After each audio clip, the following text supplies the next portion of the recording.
हो sir, Shivaji park पासून टिळक भवनापर्यंत जाईपर्यंत हिंदुत्वाचा रंग विरलाय असं आशिष शेलार यांनी दोन्ही ठाकरे बंधूंवरती बोलायला लागले. त्याला सांगा राज ठाकरेकडे चहा प्यायला जाऊ नका. त्याला सांगा राज ठाकरेंकडे उगाच चहा प्यायला जाऊ नका नाटक करायला. दोघांचे रंग पक्के आहेत. ठाकरेंचा रंग खरडून काढण्याचा प्रयत्न कोणी करू नये, ते पक्के रंग आहेत. भारतीय जनता पक्षाचा रंग राहिलाय का? भारतीय जनता पक्षाचा रंग हा भ्रष्टाचाराचा रंग आहे, काँग्रेसचा रंग आहे. भारतीय जनता पक्षामध्ये 90% काँग्रेस आहे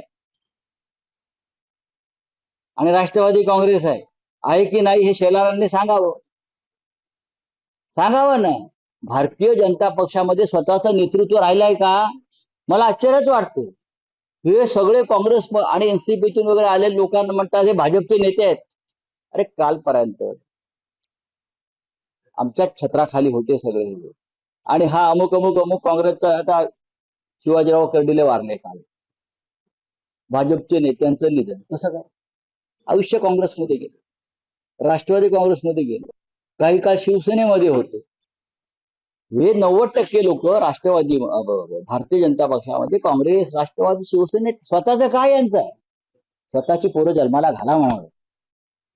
दुसऱ्यांच्या पोरांना किती वेळ खेळवणार तुम्ही? पाळणे तेवढेच आहेत, पोरं वाढत चालली आहेत. पाकिस्तानने अफगाणिस्तानवर हमला केला तर त्यांची 8 खेळाडू इतर लोक मारली गेली. तर अफगाणिस्तानने असा निर्णय घेतला की पाकिस्तान बरोबर क्रिकेट खेळायचं नाही.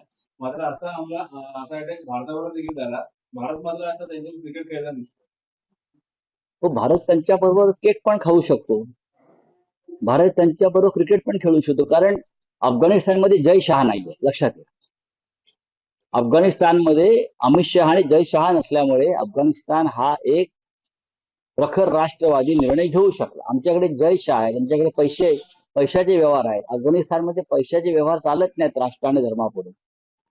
जय शहा तिकडे असते तर कदाचित हा निर्णय झाला नाही.